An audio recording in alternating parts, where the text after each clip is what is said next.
Olá, prezados alunos do SERS. Continuando aqui a disciplina de Direito Constitucional com vocês para fins de concurso público da Defensoria Pública, nós agora vamos tratar a respeito do tema envolvendo a organização do Estado, com destaque para o federalismo e a repartição de competências. Essa questão em relação à organização do Estado é trazida pela Constituição Federal a partir do artigo 18, no qual ele já destaca a questão central do federalismo, que é justamente a autonomia dos entes federativos. Então, quando falamos em federalismo, a palavra-chave é justamente essa autonomia dada aos entes que compõem a federação, a União, os Estados-membros e os municípios. E a partir disso, a partir do artigo 18, será previsto pela Constituição Federal uma série de competências, ou seja, de atribuições de cada ente federativo, alguma delas concorrente, ou seja, a União, os estados, os municípios, eles acabam por disciplinar as mesmas questões, e também aquelas exclusivas, ou seja, que compete somente a um determinado ente federativo. Bom, é importante lembrar aqui, quando falamos em federação, a forma federativa de Estado é consagrada no primeiro inciso, lá do artigo 60, parágrafo 4º, como uma cláusula pétrea. Então, é um assunto de extrema relevância, já que a Constituição estabelece como cláusula pétrea a forma federativa de Estado. Bom, a respeito desse tema, vamos dividir eles em 3 blocos, devido à sua importância, e o primeiro, vamos concentrar na questão, sobretudo, do federalismo. Então, a partir do artigo 18 e seguintes da Constituição Federal, temos essa disciplina pelo texto constitucional acerca da organização do Estado, e, para isso, temos que lembrar, ao tratar do federalismo, das formas de Estado. Aí já lembrando um pouco de teoria do Estado, teoria geral do Estado, que é uma disciplina que temos, em geral, no primeiro ano da faculdade, né? E seria quase que uma introdução ao direito constitucional, envolvendo mais a ciência política. Bom, quando falamos, então, em formas de Estado, podemos ter o Estado unitário, no qual há uma centralização político-administrativa, e o Estado federal, no qual há, ao contrário, essa descentralização, prestigiando, portanto, aquilo que eu disse, que é a autonomia dos entes federativos. Então, no Brasil, temos assegurada essa autonomia pelo próprio artigo 18, que já determina isso no seu caput, e também como uma consequência da repartição de competências, sejam elas competências ligadas a medidas eventualmente a ser tomadas, medidas administrativas, daí falamos em competências administrativas, e também competências legislativas, ou seja, para editar as leis a depender do assunto. Então, dependendo do assunto, será cabível à União editar uma lei, como, por exemplo, relacionada a direito civil, a direito penal, e ao passo que outros assuntos é possível uma competência legislativa concorrente, conforme disciplinado, por exemplo, lá no artigo 24, nos incisos da Constituição Federal. Bom, quando falamos em federalismo, a doutrina destaca algumas características essenciais para dizer que realmente há uma federação ali naquele respectivo Estado. Então, o primeiro deles é justamente essa repartição constitucional de competências e rendas, por um motivo simples, né? Só podemos falar em autonomia se há uma divisão efetiva entre as tarefas, as competências, as atribuições e também as rendas, que é justamente por meio das quais cada ente federativo vai exercer essas atividades administrativas e também legislativas. Então, só há de se falar em autonomia se temos, de fato, essa divisão. Caso contrário, se fosse tudo concentrado na União, estaremos falando de um Estado unitário, em que há uma centralização político-administrativa, na qual não há uma divisão de competências e rendas, e, portanto, não seria possível falar em federalismo. O outro ponto é também ligado à rigidez constitucional, ou seja, essa proteção conferida pela Constituição para justamente dar sustentáculo ao federalismo, dar sustento, perdão, e no item 3, a questão da indissolubilidade do vínculo entre os entes, sendo cabível a intervenção federal nos estados a fim de manter esse vínculo, ou seja, há uma união indissolúvel desses entes federativos, de modo que não é possível que um Estado-membro, por exemplo, se destaque dessa federação, como vamos ver, há uma vedação, portanto, ao chamado direito de secessão. O Brasil não pode se dividir de forma que um Estado seja excluído da federação por estar, no caso, violando o próprio federalismo e essa indissolubilidade do vínculo entre esses entes federativos. A soberania do Estado Federal também é um atributo essencial para falarmos em federalismo, já que o Estado deve ser soberano e exercer a sua soberania sobre o Estado como um todo, o que envolve, inclusive, essa intervenção, caso seja necessária, para manter o vínculo indissolúvel dos entes federativos. A auto-organização dos Estados-membros através de uma Constituição. Como sabemos, cada Estado-membro tem a sua Constituição estadual. Então, se estamos falando de uma autonomia, essa autonomia deve se estender a que cada Estado-membro faça a sua própria Constituição estadual, lembrando, claro, que isso não significa que não deve atender a o que estabelece, em linhas gerais, pelo menos, a Constituição Federal. Então, naquela linha de que já estudamos, o princípio da simetria, toda a Constituição estadual deve ser simétrica à Constituição Federal, mas há, sim, uma ampla autonomia conferida em cada Estado-membro para realizar as suas próprias, para editar, né, e elaborar as suas próprias constituições estaduais. Nessa mesma linha, o item 6 determina que um órgão representativo deve existir dos Estados-membros, ou seja, as chamadas Assembleias Legislativas. Somente por meio dessa garantia de que o Estado tem o seu poder legislativo, também se prestigia essa autonomia dos entes federativos, no caso dos Estados-membros. E, por fim, a existência de um tribunal constitucional, que, no nosso caso, seria o Supremo Tribunal Federal, né, o último guardião ali da Constituição. Alguns doutrinadores questionam essa atribuição ao Supremo Tribunal Federal, dizendo que ele não seria, na essência, um tribunal constitucional por integrar o Poder Judiciário, e isso só uma observação rápida que vocês podem ser indagados eventualmente, né, a respeito dessa situação.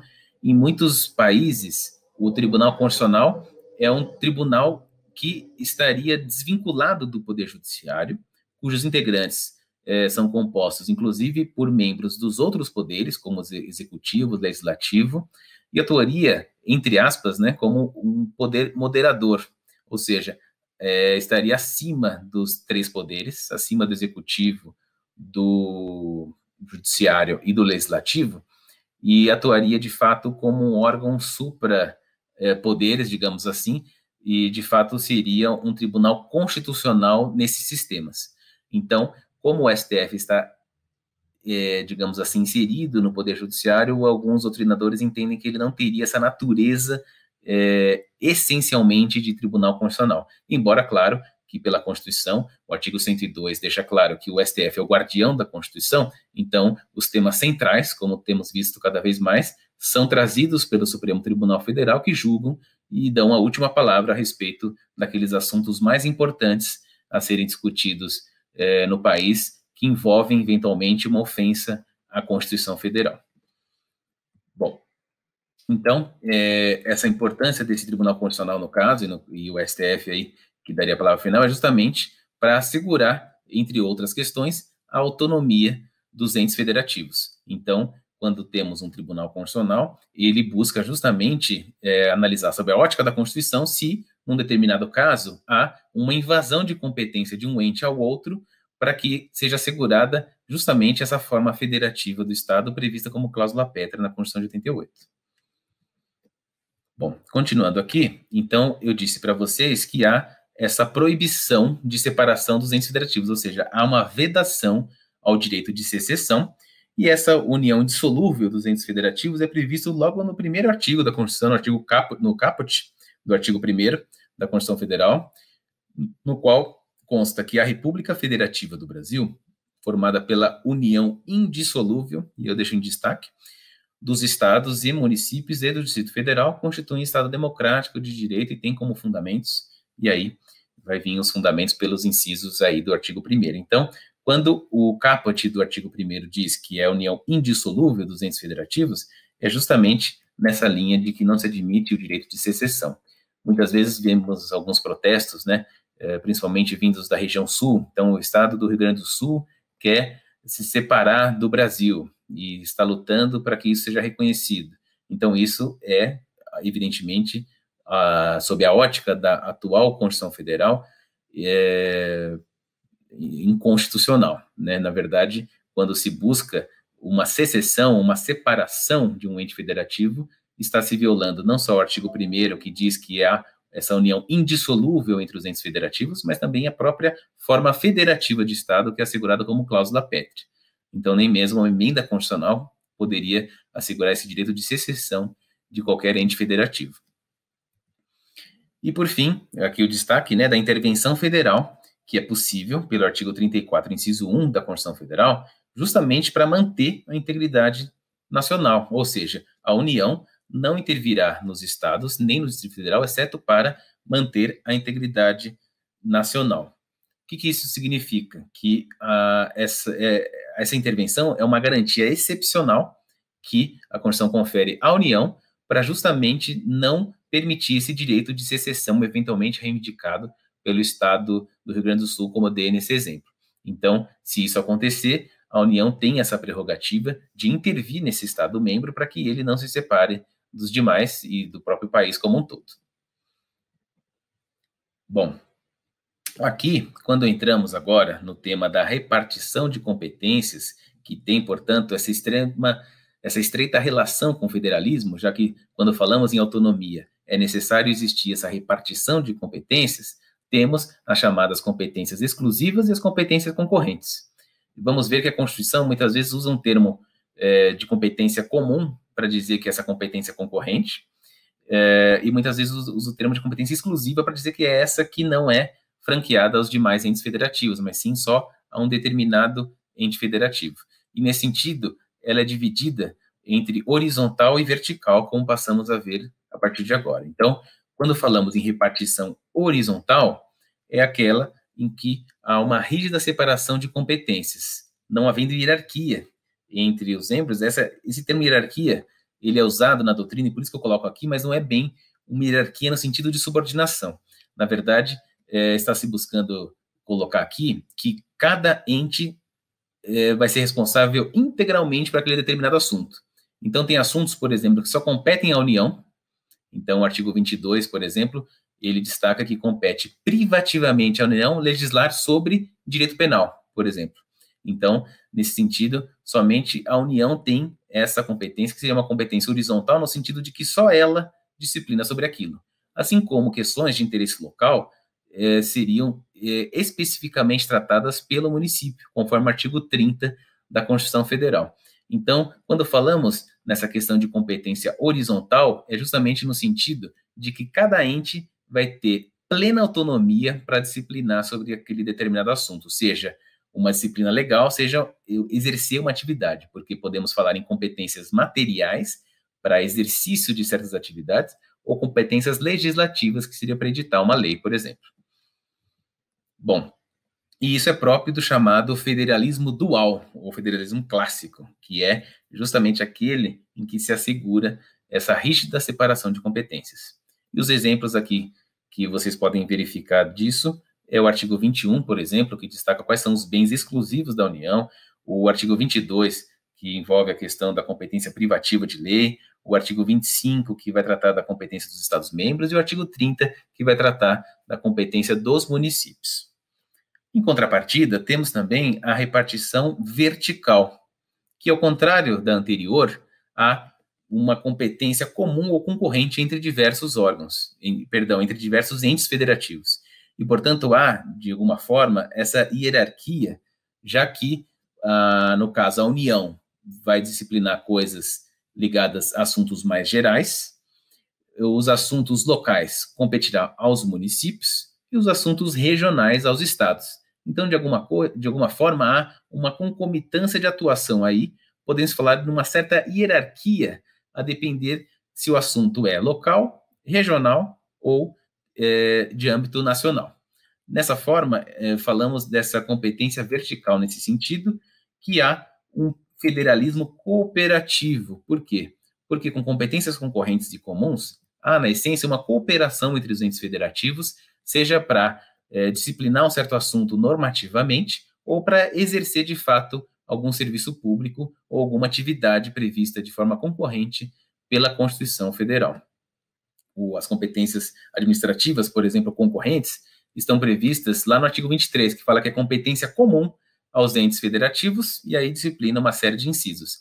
Assim como a competência concorrente legislativa é prevista no artigo 24, ou seja, aqueles assuntos nos quais todos os entes vão disciplinar, a depender somente se tratando de uma questão local, regional ou de âmbito nacional.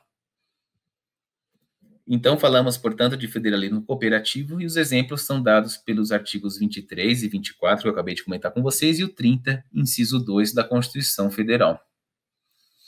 A partir de agora, eu vou tratar com vocês algumas terminologias que têm sido usadas nos concursos da Defensoria Pública e que são tratadas por diversos doutrinadores. Essas terminologias é importante que vocês dominem para não ser pegos de surpresa e entender a que está se referindo quando falamos, por exemplo, no federalismo dual ou no federalismo cooperativo. Tem também o federalismo de equilíbrio, federalismo de integração. Então, aqui, a partir de agora, eu passo essa sistematização que eu fiz aqui para vocês, para visualizarem de uma forma mais didática e prática o que significa cada um deles e qual que seria a ideia por trás dessas terminologias. Bom, então, quando falamos em uma evolução propriamente do federalismo, inicialmente falaríamos no federalismo dual ou clássico, que foi adotado pelo Brasil pela Constituição de 1891, no qual essa rígida separação de competências entre os entes federativos, ou seja, aquilo que vimos como uma repartição horizontal, na qual cada assunto é exclusivo de um determinado ente federativo. O município vai ter as suas competências, o Estado vai ter as suas e a União, por outro lado, vai ter outras matérias que só ela pode regulamentar.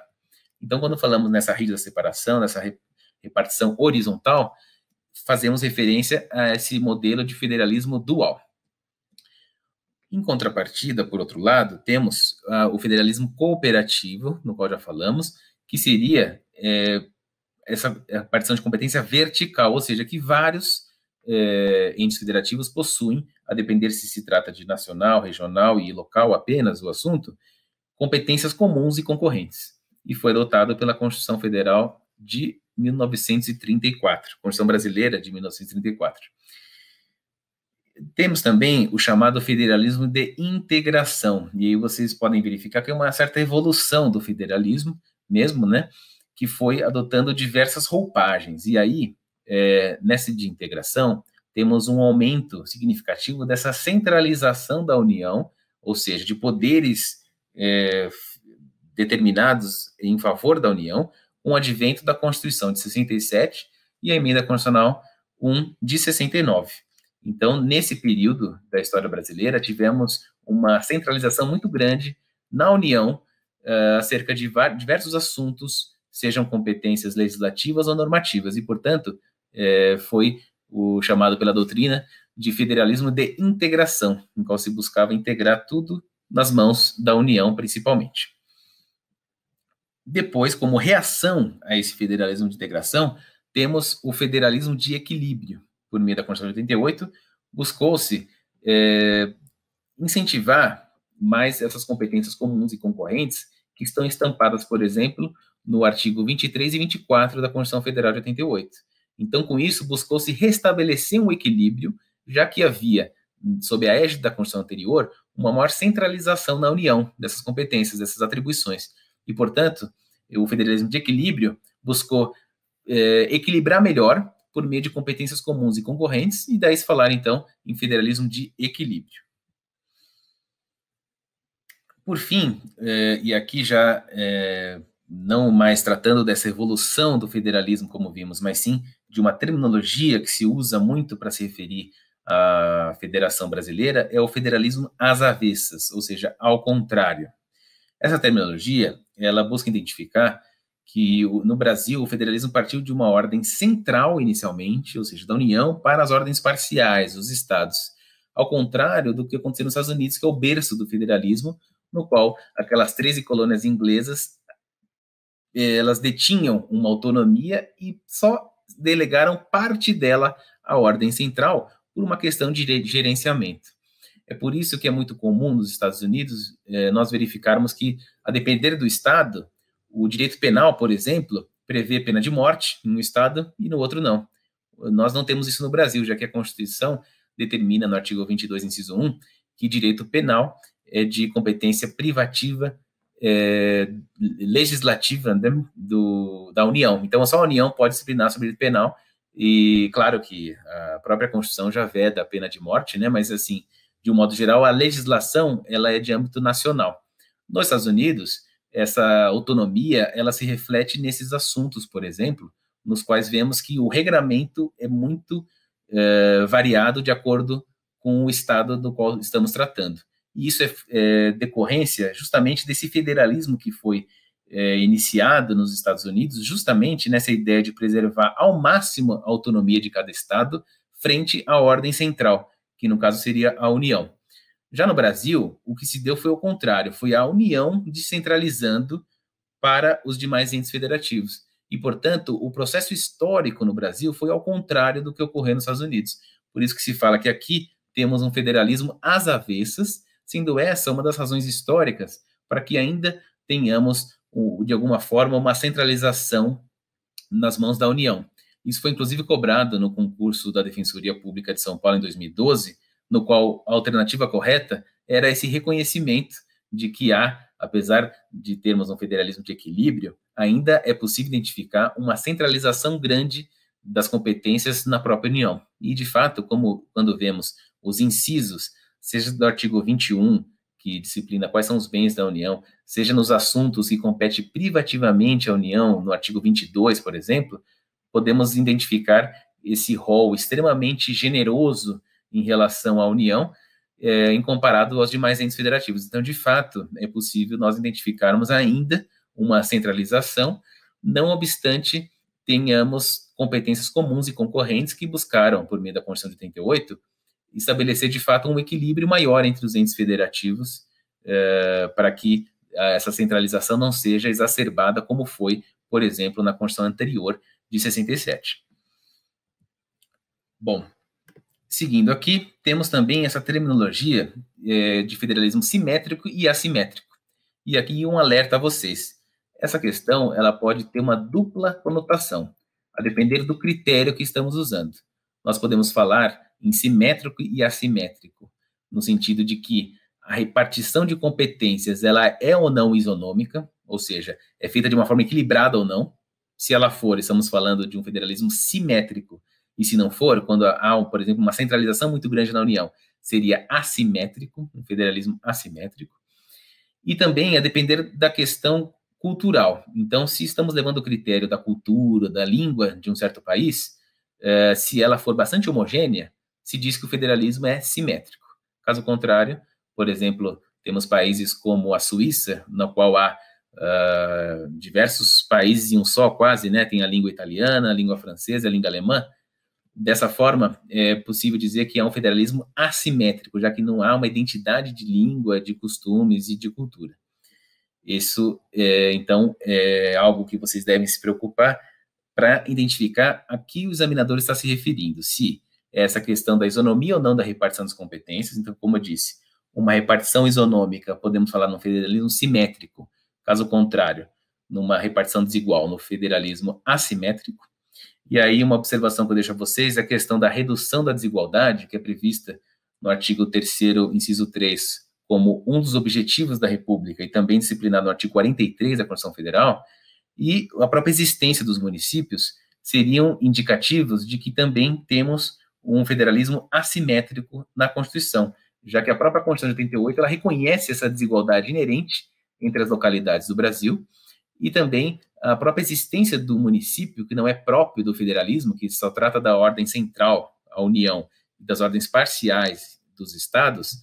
Essa figura apresentada aqui no Brasil, que é diferente da maioria dos locais, também destaca essa questão de que estaríamos enfrentando por essas notas específicas de existência de municípios e de uma desigualdade reconhecida pela própria Constituição, de um federalismo assimétrico. E a questão da cultura eu coloco aqui, quem menciona isso, por exemplo, é o professor Pedro Lenza, que se estamos numa questão homogênea de cultura, desenvolvimento e língua, como nos Estados Unidos, por exemplo, falamos em federalismo simétrico, caso contrário, um federalismo assimétrico. Os exemplos, além da Suíça, também temos o Canadá, que é citado pelo professor Pedro Lenz. Bom, diante de tudo isso, onde se situa, de fato, o federalismo do Brasil? Vemos essa questão de desigualdade, que seria assimétrico, vimos que tem a questão buscada aí de equilíbrio. Alguns doutrinadores falam que o federalismo brasileiro seria de equilíbrio, mas reconhecendo essa centralização ainda na União. Então, como podemos dizer que é o federalismo no nosso país? Bom, essa é uma pergunta bastante difícil, por vezes nebulosa, depende muito do autor que está abordando e tratando desse tema, e não há uma resposta única. Eu acho que se vocês forem indagados numa prova discursiva ou numa prova oral, por exemplo, é importante mencionar todas essas facetas e essas questões que nós colocamos até aqui, já que não há uma resposta única e homogênea a respeito dessa situação. Para ajudá-los nessa tarefa, eu coloco aqui que o federalismo no Brasil não há um consenso na doutrina acerca dessas espécies, já que falamos em competência exclusiva, muitas vezes, que seria própria do federalismo dual, aquele federalismo clássico, como nós vimos, né? E também congrega competências concorrentes ao mesmo tempo, o que indica que seria um federalismo cooperativo.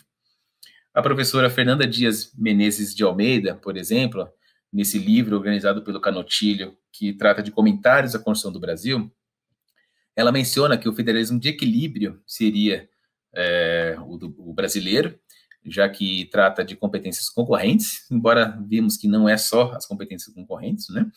E também é possível dizer que, em razão dessa histórica centralização dos poderes na União, o chamado federalismo às avessas, né, como eu disse a vocês, dessa ordem central, ainda persiste, como podemos ver no artigo 21 e 22, nesse sentido, e podendo ser considerado um federalismo propriamente assimétrico, não só por essa centralização, mas também pela questão de existência dos municípios e a redução das desigualdades reconhecida por artigo 3º, inciso 3, e o artigo 43 da Constituição. Então é possível fazer menção a tudo isso que eu disse a vocês, que mostra não só o conhecimento profundo de vocês a respeito desse tema federalismo, e também uma postura de alguma forma crítica a respeito dessa situação que foi cobrada, como eu disse, e considerada correta no concurso da Defensoria de 2012 de São Paulo, que a alternativa correta foi justamente essa que dizia que há ainda uma centralização de poderes na União. Tá legal? Bom, seguindo aqui, um problema mais atual que pode ser cobrado de vocês é a questão da repartição de competências envolvendo esse combate à pandemia do coronavírus. Então, o STF foi instado a se manifestar numa situação em que houve um conflito federativo, digamos assim, se a União ou os estados e municípios que podem adotar essas medidas de isolamento ou não. E eu fiz um resuminho aqui para vocês desse julgado importante do STF, que é bastante recente, e por ser recente, pode ser cobrado no concurso que vocês vão prestar.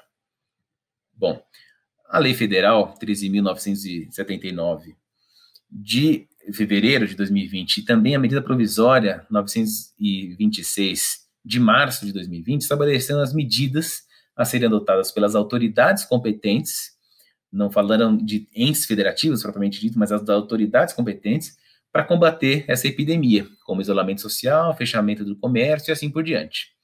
E, nesse sentido, o artigo 3º, parágrafo 8º, que foi incluído por essa medida provisória nessa lei federal, preceitua que as medidas previstas nesse artigo, e aí o artigo 3º é o que trata o rol de incisos dessas medidas, as medidas previstas nesse artigo, quando adotadas, deverão resguardar o exercício e o funcionamento de serviços públicos e atividades essenciais. E, na sequência, o parágrafo 9º determina que o presidente da República, e aí eu coloco o destaque, disporá, mediante decreto, sobre os serviços públicos e atividades essenciais a que se refere o parágrafo 8º. Ou seja, esse dispositivo determina que o presidente que, mediante decreto, vai dispor sobre essa essencialidade ou não do serviço. E isso provocou deu ensejo à propositura de uma ação direta de inconstitucionalidade pelo PDT, que foi julgada em abril pelo Supremo Tribunal Federal. E nessa decisão, foi questionada essa questão do federalismo, ou seja, essa ação direta de inconstitucionalidade aqui ao final questionou esse parágrafo 9º ao atribuir exclusivamente para o presidente essa questão dos serviços públicos essenciais, nessa definição por decreto, e essa ação direta de inconstitucionalidade é essa 6341. Bom, o argumento utilizado é justamente, entre eles, o argumento central, né, da inconstitucionalidade material foi a violação à autonomia federativa, e aí a importância, né, de vocês dominarem esse assunto. Então, o artigo 18, aqui ao final, que eu transcrevo, coloca que os entes são autônomos e, portanto, o partido aqui que ajuizou essa ação direta de inconstitucionalidade disse que aquele dispositivo, ao determinar que cabe ao presidente da República, estaria violando a autonomia dos demais entes, já que suprime essa competência concorrente, seja dos estados, seja do município. E aí citam o artigo 23, inciso 2, que coloca que é competência comum cuidar da saúde e proteção das pessoas, o artigo 198, inciso 1, que também diz que o SUS ele deve ser pautado pela descentralização, e o artigo 200, inciso 2 também, de que compete ao SUS executar essas ações de vigilância sanitária e epidemiológicas. Bom, qual foi então a decisão do Supremo Tribunal Federal a respeito disso? Ele decidiu por maioria, referendando a medida cautelar deferida pelo ministro Marco Aurélio, do STF, para que, usando aquele mecanismo de interpretação conforme a Constituição, ligada a esse parágrafo 9º do artigo 3º da Lei 13.979, explicitando que, preservada a atribuição de cada esfera de governo, ou seja, dos governos estaduais e municipais, esses entes federativos, nos termos do inciso 1 do artigo 198 da Constituição Federal, o presidente pode dispor, mediante decreto, sobre os serviços públicos essenciais. Ou seja, o STF está dizendo aqui que há, e aí está prestigiando esse federalismo cooperativo, de que há, nesse caso, uma competência concorrente e não uma competência exclusiva do presidente da República, ou seja, da União, tá bom? Então, é um assunto importante, no qual o STF reconheceu essa competência concorrente, tanto administrativa como normativa dos entes federativos, acerca dessas medidas de combate à pandemia pelo coronavírus, prestigiando, portanto, como eu disse, esse federalismo cooperativo. E, por fim, eu trago para vocês esse teste no Paraná, recente, 2017, que trata um pouco de tudo isso que nós falamos até agora. Então, o enunciado diz, acerca da organização do Estado, considere as assertivas abaixo. Item 1. Soberania é atributo exclusivo do Estado Federal, restando aos Estados-membros autonomia na forma de descentralização da atividade administrativa e do poder público. A autonomia política dos Estados-membros compreende o poder de editar suas próprias constituições, sujeitas a certos limites impostos pela Constituição Federal. 2. O Estado unitário é conduzido por uma única entidade política que centraliza o poder político. O Estado Federal é composto por mais de um governo, todos autônomos, em consonância com a Constituição, e a Confederação é a união de Estados soberanos com lastro em tratado internacional. Item 3. O Pacto Federativo é indissolúvel e, excepcionalmente, é possível a regulamentação da secessão, desde que atendidos os seguintes requisitos: edição de lei complementar específica, consulta direta através de plebiscito aos moradores do Estado e comprovação da viabilidade financeira e orçamentária da proposta. Item 4. A repartição horizontal de competências se dá quando observada a inexistência de hierarquia e respeitada a autonomia dos entes federados, outorgam-se competências concorrentes entre a União, Estado, Distrito Federal e municípios.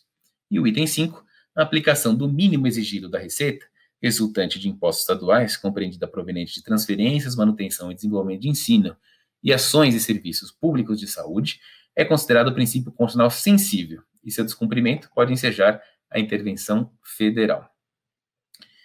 Bom, de tudo que nós vimos, né, está correto as alternativas 1 e 2 e também o item 5, de modo que o item 3 não está correto, porque nem excepcionalmente é possível regulamentar o direito de secessão, como vimos, e aqui no item 4, a questão da repartição horizontal, no caso, é a vertical, que está tratando das competências concorrentes, como nós vimos na aula de hoje. Bom, espero que tenha ficado tudo bem claro para vocês. Vamos, então, avançar com essa questão das competências legislativas e também materiais acerca de cada ente federativo, ressaltando o aspecto de cada um nas aulas seguintes. Com isso, encerramos esse primeiro bloco. Agradeço a atenção de vocês e desejo a todos bons estudos. Prezados alunos do SERS, Continuando aqui o nosso tema envolvendo a organização do Estado e o federalismo, e também as repartições, a repartição de competências, a partir desse momento, vamos tratar a respeito de alguns conflitos entre os entes federativos, qual que é o critério que a doutrina e a jurisprudência oferecem para a solução desses conflitos e, por fim, traçar alguns aspectos gerais e básicos envolvendo cada ente federativo. Lembrando também do território, enquanto uma descentralização da União, como vamos ver, e discutindo as questões pertinentes a cada um dos entes federativos, a União, o Estado, o município e também o Distrito Federal. Combinado? Então vamos lá.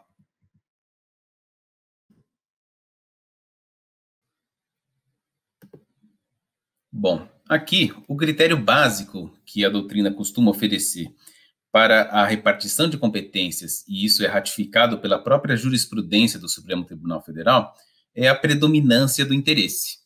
De modo que, quando tratamos da União, os assuntos são aqueles de interesse geral, dos Estados-membros já são aqueles assuntos de interesse regional, e, por fim, os assuntos de interesse local seriam de competência do município. E aí, quando falamos em competência, tanto a competência material, ou administrativa propriamente dita, para a execução dos serviços e tratar das matérias elencadas pela Constituição, como também a competência legislativa.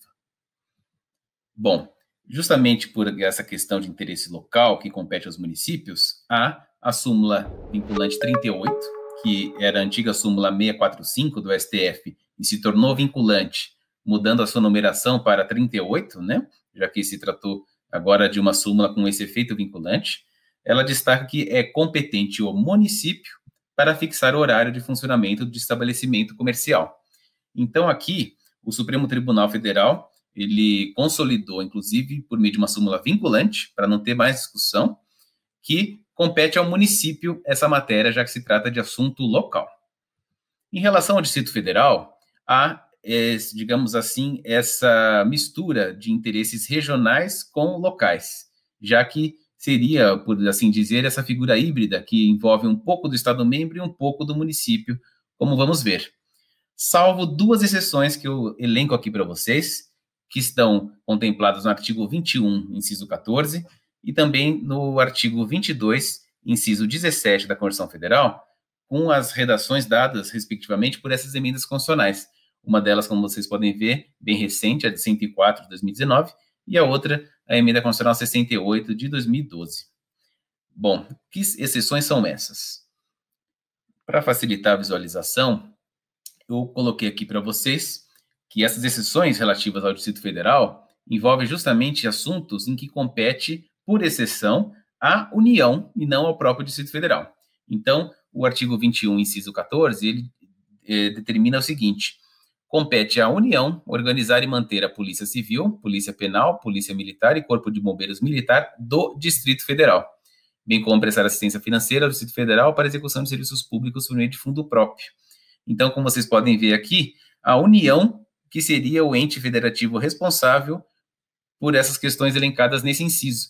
E é justamente por isso que há a súmula vinculante 39, que era a antiga súmula 647, que determina que compete privativamente à União legislar sobre vencimentos dos membros das Polícias Civil e Militar e do Corpo de Bombeiros Militar do Distrito Federal. Então, justamente em decorrência dessa disposição da Constituição, é que o Supremo Tribunal Federal determinou, por meio dessa súmula vinculante 39, que a competência legislativa é privativa da União quando se tratar de vencimento dessas carreiras, já que é justamente a União que organiza e mantém essas polícias, tá certo? Aqui um destaque para a Polícia Penal, que foi criada pela Emenda Constitucional 104 de 2019, sobre a qual vamos tratar depois ao final da aula também, e por isso que não está incluído na súmula, na redação dessa súmula, que só trata de Polícia Civil e Militar e Corpo de Bombeiro Militar, mas por consequência também envolveria aí a Polícia Penal do Distrito Federal no mesmo sentido. Tá legal? Bom, a outra exceção aqui embaixo é, como eu disse, do artigo 22, inciso 17, que preceitua que compete privativamente à União legislar sobre a organização judiciária do Ministério Público do Distrito Federal, dos territórios, da Defensoria Pública dos territórios, bem como a organização administrativa desses. Então, como vocês podem ver, essas duas exceções são ligadas ao Distrito Federal, atribuindo à União, por via de exceção, como eu disse, esses assuntos que seriam pertinentes ao Distrito Federal. Bom, mais um critério envolvendo a repartição de competências diz respeito a esses regramentos aqui colocados da Constituição Federal, que houve por bem o Constituinte destacar competências específicas e expressas, tanto no caso da União, como vemos nos artigos 21 e 22, o 21 tratando de competências materiais e o 22 de competências legislativas, como também em relação ao município no artigo 30. Então, em relação a esses dois entes federativos, o Constituinte buscou elencar de forma expressa quais seriam as competências, as atribuições, tanto do município como da União, nesses artigos correspondentes, o 21, o 22 e o 30. Isso significa que tudo que sobrar compete aos Estados-membros. Daí se falar que os Estados-membros possuem essa competência reservada ou mesmo remanescente. Vale dizer que, quando falamos em competência remanescente ou reservada, é justamente nesse sentido de que tudo aquilo que não foi tratado como algo específico da União ou específico do município compete aos Estados-membros. E isso está previsto lá no artigo 25, parágrafo 1º, quando diz que são reservadas, aí se falar em competência reservada, ou também remanescente, aí seria a mesma terminologia, mas o Constituinte usou reservadas, aos estados as competências que não lhes sejam vedadas por essa Constituição. Então, o Estado-membro teria, por assim dizer, uma ampla gama de competências, desde que não lhes sejam vedadas e não estejam expressamente colocadas como sendo da União e do município. Essa questão já foi cobrada na Defensoria Pública de Minas Gerais, em 2006, no 5º concurso daquele Estado-membro, que considerou como correta justamente a alternativa que apontava que as chamadas competências reservadas são aquelas atribuídas aos Estados-membros. Então, por isso que é importante vocês terem claro essa terminologia para entender a que se refere e de modo que, sabendo que competência reservada compete ao Estado-membro, ficaria um teste de fácil solução por parte de vocês, tá bom? Bom, seguindo aqui, tem um critério também apontado pela doutrina para dirimir esses conflitos de competência legislativa entre os entes federativos, que diz o seguinte, que em linhas gerais, cada ente federativo ele legisla de modo integral e simultâneo. E caso haja um conflito, deveria prevalecer aquela lei que protege de forma maior, mais ampla, o bem jurídico por ela tutelado. Então, nós vemos, por exemplo, que assuntos envolvendo, por exemplo, o direito ambiental gera muitas discussões. Por exemplo, a mesma situação, às vezes, há uma restrição pelo Estado, há uma permissão da União, há uma restrição ainda maior por parte do município. O que vai prevalecer nessa situação, já que o meio ambiente, ele muitas vezes é tratado de forma concorrente, né? Então, nesse sentido, há aqueles doutrinadores do direito ambiental que sustentam que deve, nesse caso, prevalecer a norma que mais tutela esse bem jurídico, o meio ambiente, por exemplo. É evidente que essas regras, elas não são algo absolutas, de forma absoluta, não são regras absolutas que se aplicam em qualquer caso. O que é importante é que o judiciário averigue a complexidade do caso, as circunstâncias e peculiaridades que a discussão traz a respeito de conflitos envolvendo seja competências materiais ou competências legislativas desses entes federativos, e com isso busque fundamentar adequadamente a qual exatamente pertence aquela determinada atribuição, se é da União, se é do Estado, se é do município ou até mesmo do Distrito Federal. Para isso, como coloco aqui, essa regra geral, então, ela depende muitas vezes de uma análise mais profunda da questão, da complexidade do caso em discussão perante o Poder Judiciário, como vamos ver em 2 julgados recentes que eu trago aqui para vocês do próprio STF. E esses julgados foram feitos no mês passado e retrasado, ou seja, em abril e maio de 2020, houve 2 julgados importantes envolvendo esses conflitos entre os entes federativos. Um deles foi rechaçado, a norma considerada inconstitucional, a norma de ordem estadual, e a outra foi considerada constitucional. Então, naquela linha que eu digo para vocês, que é sempre importante que vocês, candidatos, estejam atentos aos principais julgados do Supremo Tribunal Federal, já que isso o examinador busca sempre cobrar nos concursos da Defensoria Pública, eu já trago aqui com esse objetivo, e até porque está ligado ao tema de conflito entre entes federativos, esses dois julgados a respeito dessas situações para vocês, tá bom? Vamos a eles.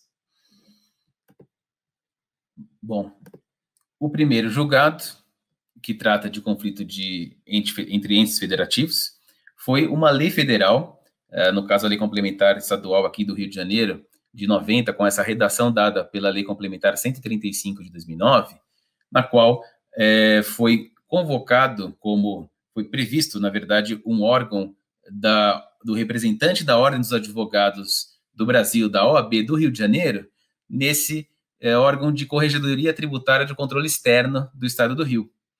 E nessa situação, o STF determinou que uma lei estadual, no caso essa lei do Rio de Janeiro, não poderia impor o comparecimento desse representante de uma entidade federal, que é a OAB, para integrar o órgão da administração pública estadual, sob pena de violar o artigo 18, que é justamente que assegura autonomia aos entes federativos. Ou seja, não se permitiu essa atribuição por meio de uma lei estadual para que constasse esse representante de um órgão federal que seria a OAB, considerada uma autarquia especial, segundo o entendimento do STF. Nesse sentido, então, essa ação direta de inconstitucionalidade a respeito desse assunto foi julgada parcialmente procedente para declarar inconstitucional justamente esse trecho que previa um representante da OAB da seção do Rio de Janeiro. Lembrando que, apesar de ser a seção do Rio de Janeiro, a OAB, como vocês sabem, é um órgão federal e, portanto, não foi permitido que uma lei estadual disciplinasse justamente nesse sentido por ferir aí uma questão de autonomia entre os entes federativos. Então, como eu disse, isso foi julgado em fevereiro, com publicação em abril de 2020, um assunto bastante recente dessa ação direta de inconstitucionalidade 4579.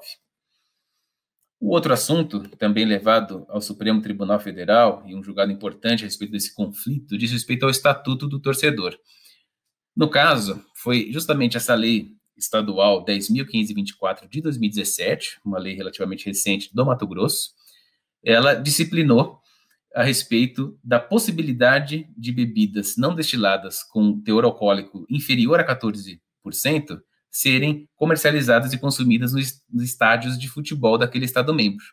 E a questão que se colocou aí foi se a lei estadual poderia ou não autorizar, diante do exposto no artigo que eu coloco aqui embaixo para vocês, o artigo 13A da Lei Federal 10.671 de 2003, que é justamente o Estatuto do Torcedor, que disciplina o seguinte: são condições de acesso e permanência do torcedor no recinto esportivo, sem prejuízo de outras condições previstas em lei, não portar objetos, bebidas, que eu coloco em destaque, ou substâncias proibidas ou insuscetíveis de gerar ou possibilitar a prática de atos de violência. Então, qual foi a questão colocada aqui? Se essa vedação genérica em relação a bebidas impediria ou não que a lei estadual permitisse esse uso e consumo e comercialização de bebidas com baixo teor alcoólico, no caso inferior a 14%, e não destiladas. Nesse sentido, o STF entendeu que sim.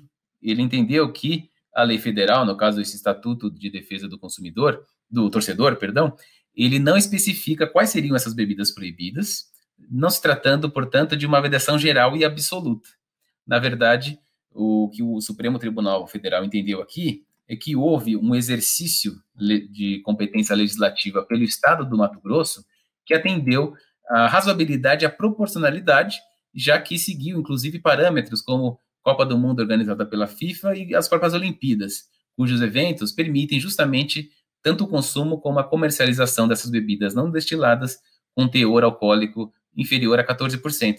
Então, foi um assunto em que teve, digamos assim, uma celeuma entre uma lei estadual e federal, e nesse caso o STF, ao contrário da situação anterior, entendeu que estava atendendo à Constituição Federal, ou seja, é constitucional, a lei estadual em questão do Mato Grosso. Tá bom?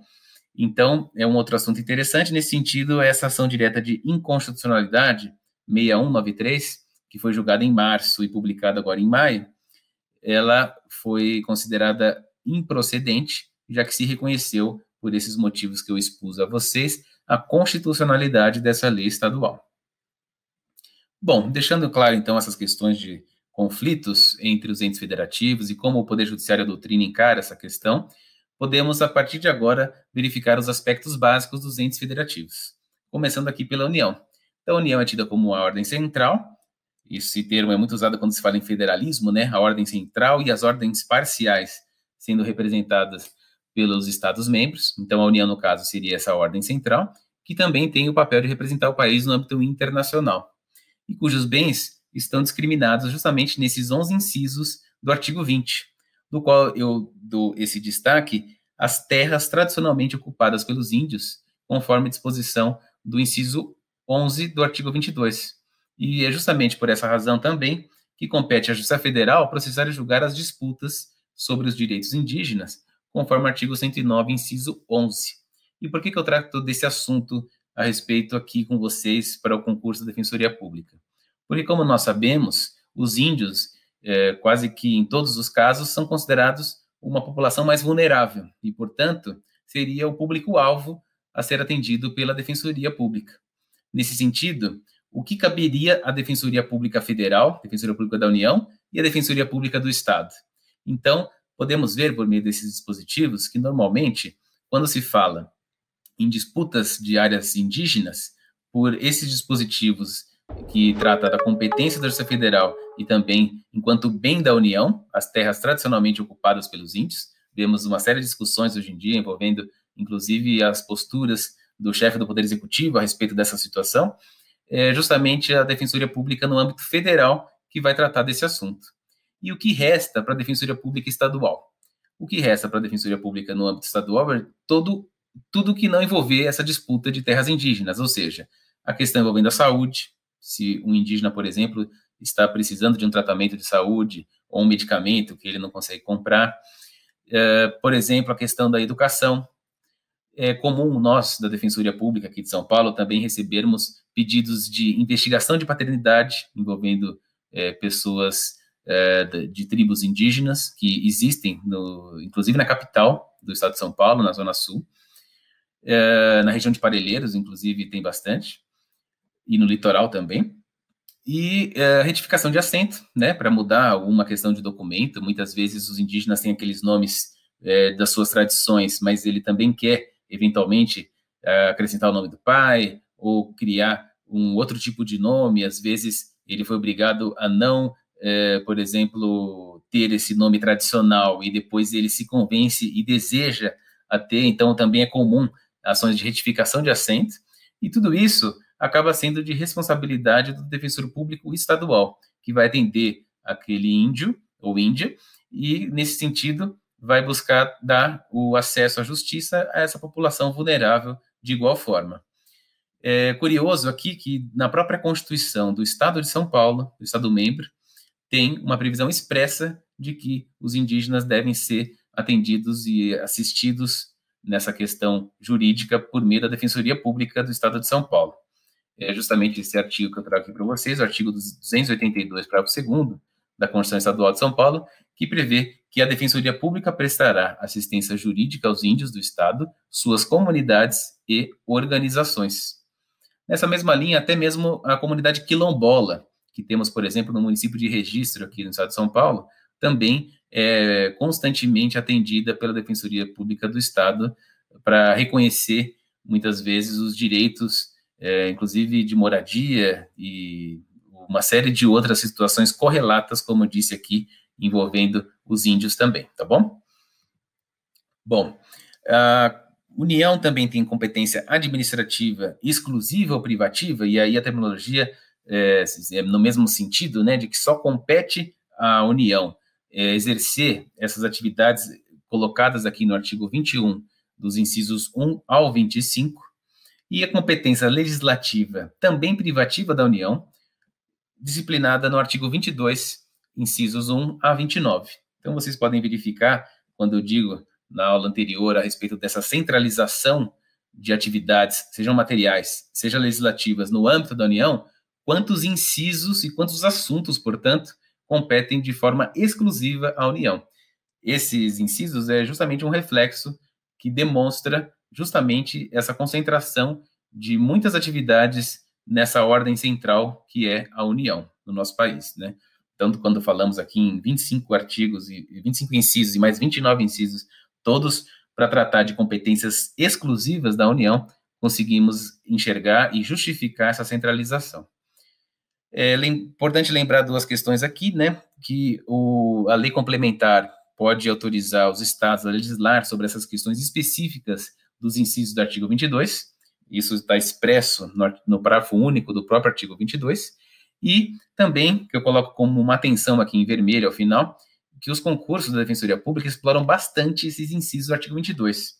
Apesar de tratarmos de concursos envolvendo as defensorias públicas estaduais, é bastante comum, como vamos ver na aula seguinte, a quantidade de testes abordando quais são as competências legislativas privativas, tal como expostas no artigo 22 e seus respectivos incisos.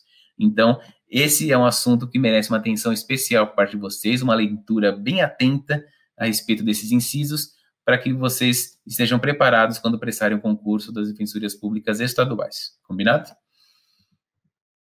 Bom, já passando para os territórios, então, como vocês sabem, diferentemente da União, que é um ente federativo que compõe a federação, os territórios não possuem essa autonomia, portanto, não pode ser considerado um ente federativo propriamente dito, já que seria uma mera descentralização administrativa da União. O Brasil, nosso país, havia nele 3 territórios, os territórios de Roraima, Amapá e Fernando de Noronha, sendo que esses 2 primeiros foram transformados em Estado-membro. Então, hoje em dia, temos o Estado de Roraima e o Estado do Amapá, com suas próprias defensorias, inclusive, conforme constou no artigo 14 do Ato das Disposições Constitucionais Transitórias, e o último, no caso Fernando de Noronha, foi extinto e reincorporado ao Estado de Pernambuco, conforme determina o artigo 15 da DCT, não havendo, portanto, no atual momento, qualquer território no país. E por esse motivo é um pouco difícil desse assunto envolvendo os territórios ser cobrado nos concursos da Defensoria Pública. De todo modo, aqui eu fiz uma sistematização mais sucinta para vocês relembrarem alguns aspectos, acaso, eventualmente, embora não seja comum, sempre é possível existir alguma indagação a respeito dos territórios. Então, a primeira questão aqui no item C, que é a criação, transformação em Estado ou reintegração ao Estado de origem dos territórios, depende de uma lei complementar. Os estados podem formar novos territórios mediante aprovação da população interessada, o que se dá por meio de um plebiscito, ou também pelo Congresso ou por meio de uma lei complementar. Uma lei disporá sobre essa organização administrativa e judiciária dos territórios. Os territórios, diferentemente do Distrito Federal, podem ser divididos em municípios. As suas contas são submetidas ao Congresso, com parecer prévio do Tribunal de Contas da União. Outro ponto importante é que aqueles territórios em que há mais de 100 mil habitantes, além do governador, haverá órgãos judiciários de primeira e segunda instância, membros do Ministério Público, da Defensoria Pública Federal, e sendo organizados e mantidos pela União, já que é uma descentralização administrativa da própria União. O governador é nomeado pelo presidente da República após aprovação no Senado. A lei disporá sobre as eleições dessa Câmara Territorial, que seria o poder legislativo do território, e a sua competência deliberativa. E o sistema de ensino é organizado pela União, conforme disciplinado lá no artigo 211, parágrafo 1º. Essas regras todas constam expressamente no artigo 33 e também no artigo 18, parágrafo 2º e 3º, e basta uma leitura simples para que vocês memorizem esses detalhezinhos aí envolvendo os territórios.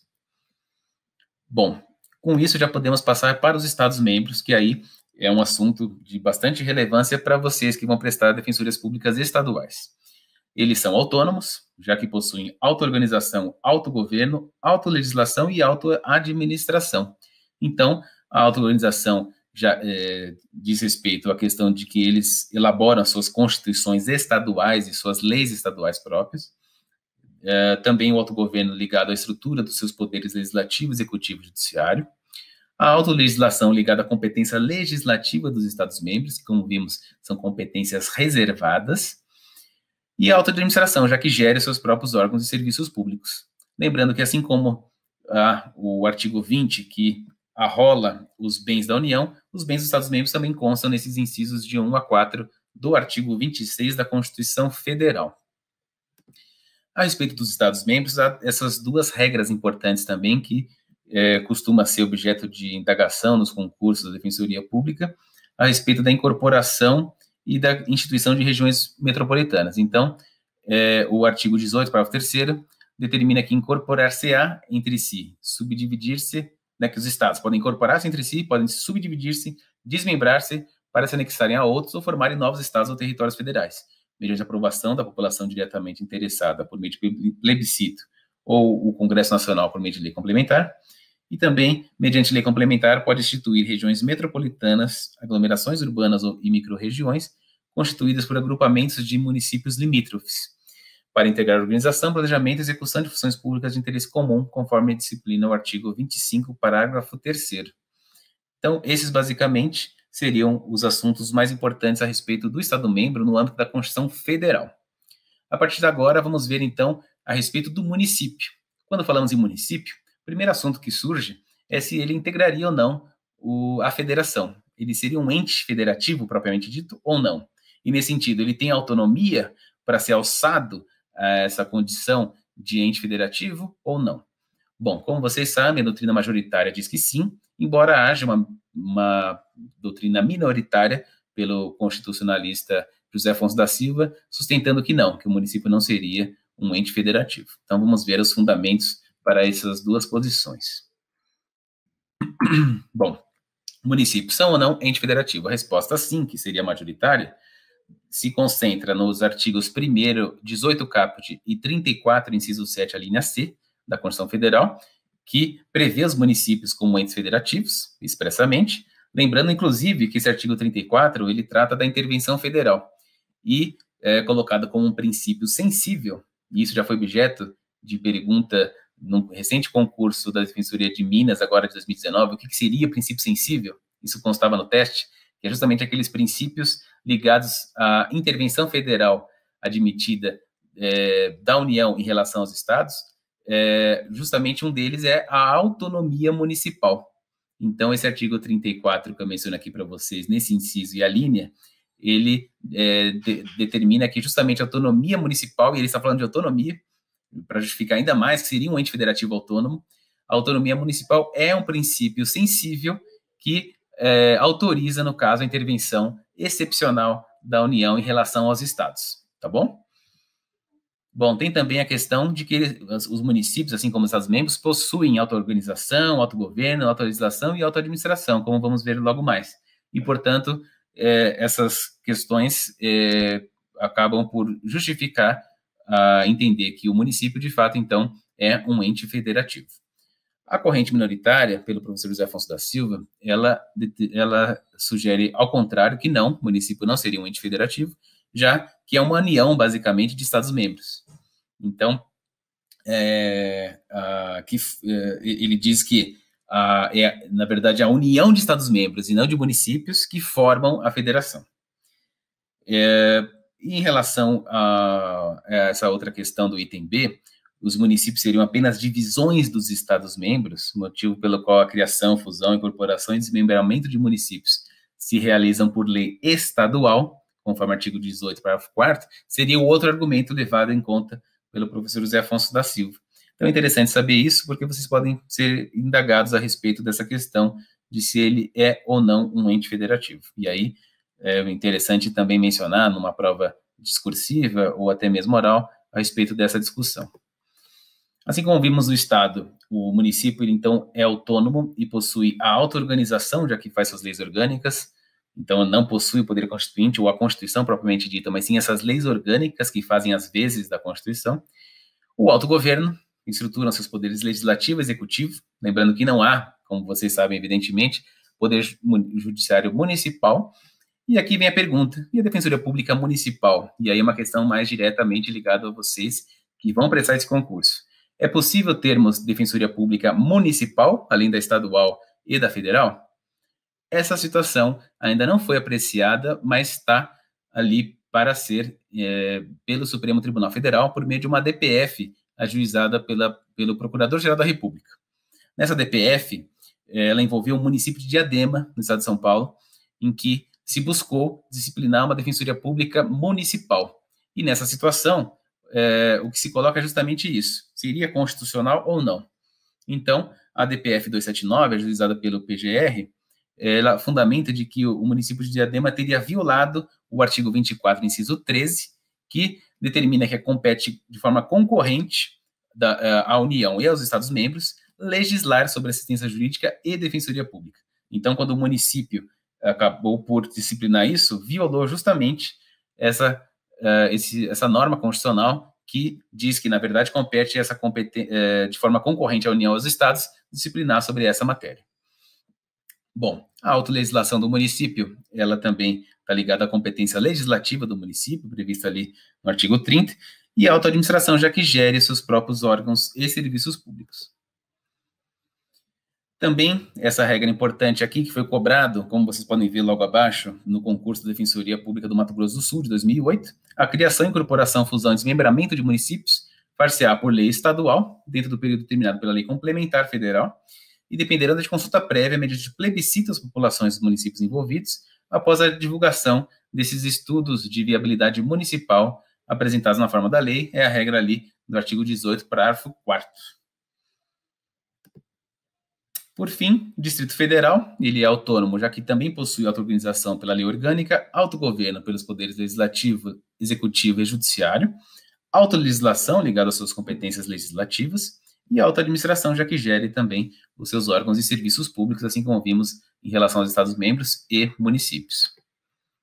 E finalizando aqui, a Constituição determina que é vedada a divisão do Distrito Federal em municípios. O Distrito Federal tem Poder Judiciário, Ministério Público, Polícia Civil, Polícia Penal, acrescida aqui pela Emenda Constitucional 104 de 2009, Polícia Militar, Corpo de Bombeiros Militar, organizados e mantidos pela União, como vimos naquela sessão no começo da aula. E no item C, o Distrito Federal pode receber assistência financeira da União para execução de serviços públicos por meio de fundo próprio.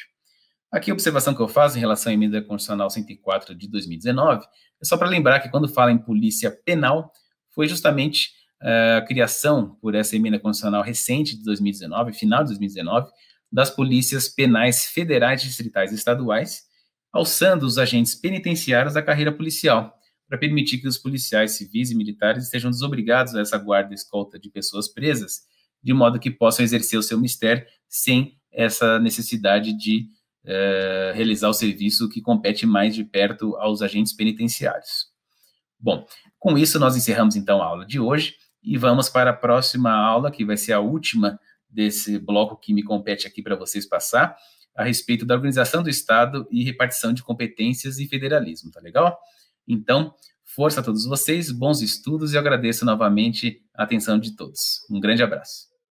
Olá, prezados alunos do CERS. Eu, Guilherme Pitina, estou aqui com vocês na última aula que vamos tratar a respeito do tema envolvendo a repartição de competências e o federalismo. Não só a última aula sobre esse tema, mas também a última aula dos temas que me foram passados aqui pelo CERS para passar para vocês envolvendo o concurso da Defensoria Pública. Então, antes de iniciar a aula, quero agradecer a atenção de todos e reforçar mais uma vez alguns pilares básicos para que vocês tenham sucesso na aprovação dos concursos da Defensoria Pública Estadual. O primeiro deles é sempre identificar a visão da instituição a respeito dos assuntos. Então, como nós pudemos ver nessas aulas, a Defensoria Pública ela tem uma visão própria e peculiar a respeito dos diversos assuntos cobrados nos exames. E isso é fundamental para que vocês identifiquem e possam saber, de acordo com essa visão da Defensoria Pública, qual que é aquela alternativa mais consentânea a essa visão, ou seja, que corresponde melhor a essa visão. Isso vai ajudar vocês tanto na fase de testes, como também na questão dissertativa e também na fase oral. Em segundo lugar, é importante também que vocês identifiquem os temas mais recorrentes.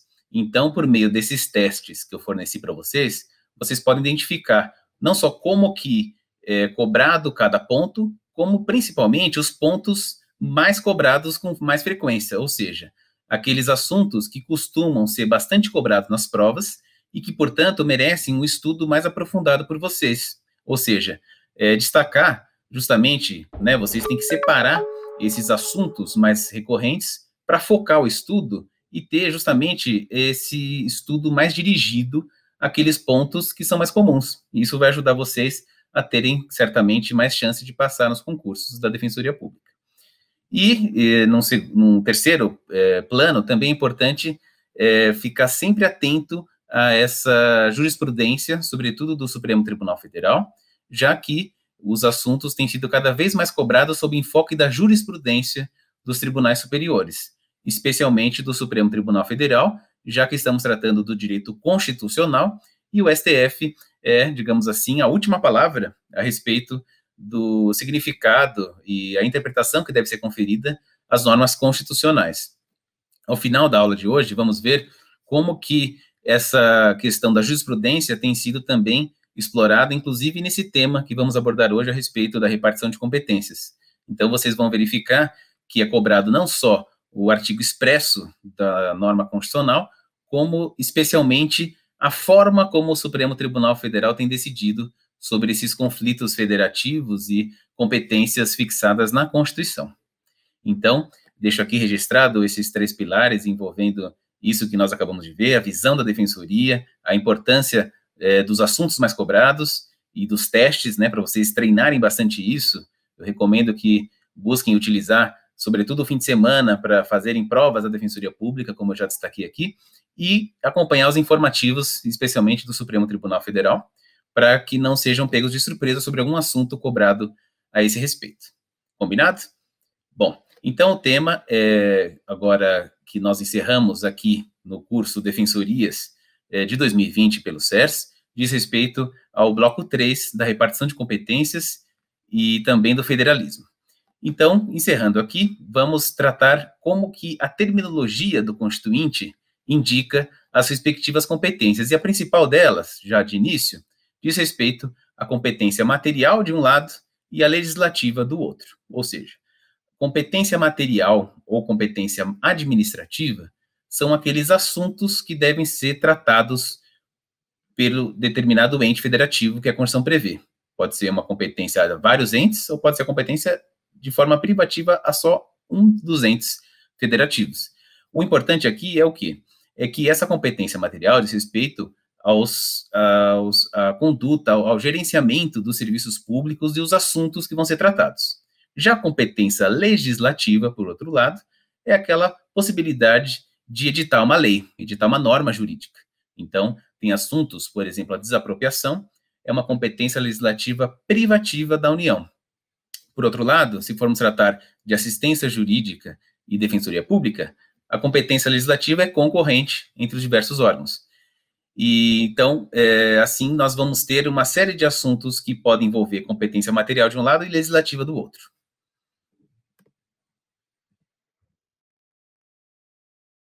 Então, aqui, logo no início, eu já destaco que as competências atribuídas aos entes federativos pela Constituição Federal podem ser divididas em competência administrativa ou material, ou seja, esse exercício de uma certa atividade administrativa, e isso está previsto no artigo 21 e 23 da Constituição Federal, que é importante que vocês leiam para identificar bem isso. E o exemplo que eu coloco aqui embaixo, mais ligado à defensoria pública e, portanto, merece uma atenção especial de vocês, é no artigo 21, quando a Constituição determina que compete à União, no inciso 13, organizar e manter o Poder Judiciário, o Ministério Público do Distrito Federal e dos Territórios e a Defensoria Pública dos Territórios. Aqui é interessante destacar que havia a previsão da União também organizando a Defensoria Pública do Distrito Federal.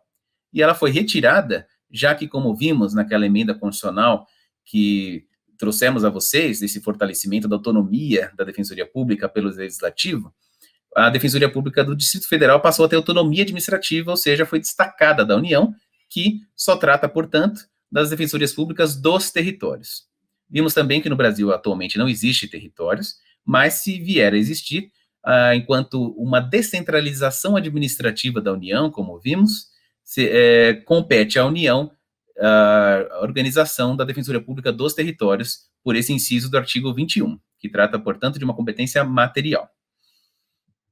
Bom, Em segundo plano, então, temos a competência legislativa, que é essa atribuição para legislar sobre certo assunto. Isso está previsto tanto no artigo 22 como no 24 da Constituição Federal.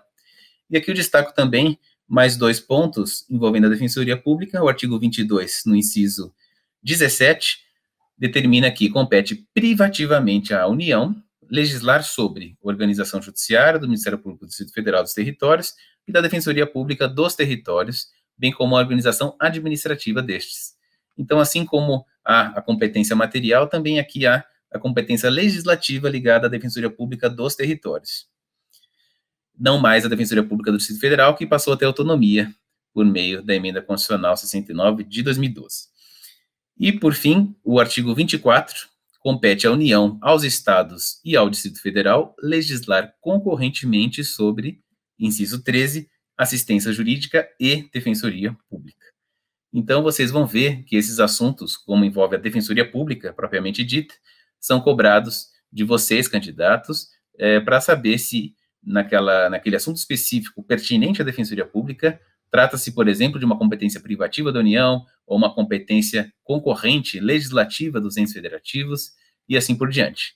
Então, não só identificar a diferença entre competência material e legislativa, mas também saber exatamente esses incisos que eu comentei para vocês, é de extrema relevância para o concurso da Defensoria Pública. Combinado?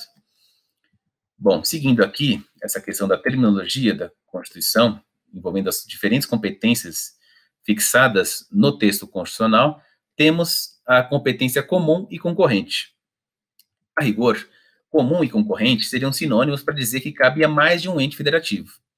Porém, quando a Constituição usa o termo comum, ela está se referindo àqueles que competem, aquelas atribuições que competem a diversos entes federativos no âmbito de competências materiais. Ao passo que, quando se trata de competência concorrente, esse termo concorrente, que também significa diversos entes federativos, ela, na verdade, está ligada à competência legislativa. Então, isso significa que tanto uma quanto outra diz respeito a diversos entes federativos, só que quando falamos em competência comum, diz respeito às competências materiais desses entes federativos, e quando falamos em competência concorrente, diz respeito às competências legislativas dos diversos entes federativos. Bom, onde está, então, essa terminologia?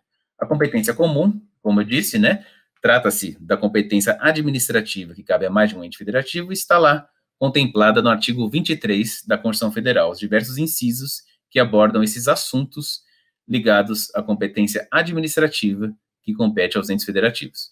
E, por outro lado, competência concorrente seria, como eu disse, competência legislativa que cabe a mais de um ente federativo, conforme os incisos do artigo 24 da Constituição Federal.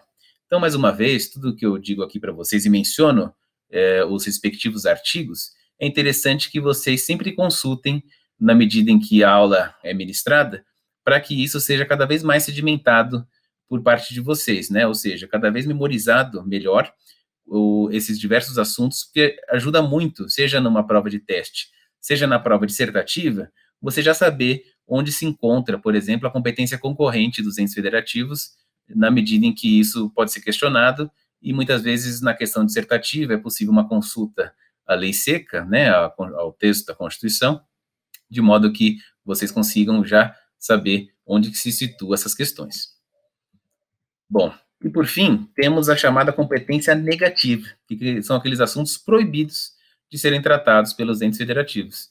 Está lá previsto no artigo 19 da Constituição Federal, que eu destaco aqui para vocês só para relembrar, né? O artigo 19 estabelece que é vedado à União, aos Estados, ao Distrito Federal e aos municípios.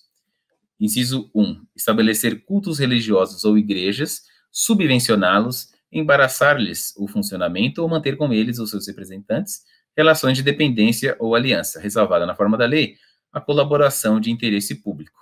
Isso porque o Estado brasileiro, como vocês sabem, é um Estado laico, então não pode existir essa confusão entre a igreja e o poder público.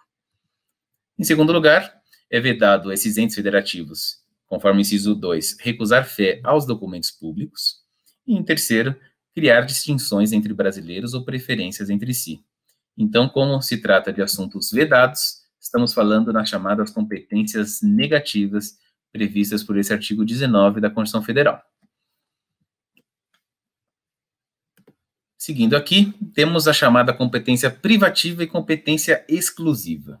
Apesar desses termos buscarem significar justamente o contrário da competência comum e concorrente, ou seja, aqueles assuntos que só um dos entes pode tratar, seja no aspecto da competência material ou na competência legislativa, uma delas permite que essa competência seja delegável, ou seja distribuída a um outro ente federativo que pode auxiliá-lo. Então, por esse motivo, falamos que a competência privativa, que é prevista no artigo 22, ao tratar da competência legislativa, embora seja aquela que cabe apenas a um ente federativo, que no caso é a União, no artigo 22, ela admite delegação. Essa delegação encontra previsão expressa no parágrafo único do artigo 22, e já foi perguntado em alguns testes da Defensoria Pública, como vamos ver logo mais. Então, o que diz a respeito dessa questão, esse parágrafo único? Ele trata que lei complementar pode autorizar aos Estados-membros a legislar sobre questões específicas das matérias relacionadas nesse artigo. Ou seja, por meio de uma lei complementar, a União, que é a única que pode tratar da competência legislativa, ou seja, editar leis a respeito desses incisos todos previstos no artigo 22, pode muito bem, por meio de uma lei complementar, existir essa delegação para que os estados também disciplinem sobre esses assuntos de acordo com a sua peculiaridade. Ou seja, o parágrafo único autoriza que essas questões específicas pelos estados seja tratada por meio de uma lei complementar que autorize que os estados possam exercer, assim como a União, a competência legislativa sobre esses assuntos do artigo 22. Já quando a Constituição trata de competência exclusiva, aí estamos tratando da competência material do artigo 21, e essa não admite delegação. Ou seja, diferentemente da competência privativa do artigo 22, não há, nesse artigo 21, quando diz que compete à União a determinadas competências materiais, ou seja, ligadas a atividades administrativas, não há a previsão expressa dessa autorização de delegação. Por isso que quando falamos em competência exclusiva, é aquela que não admite delegação.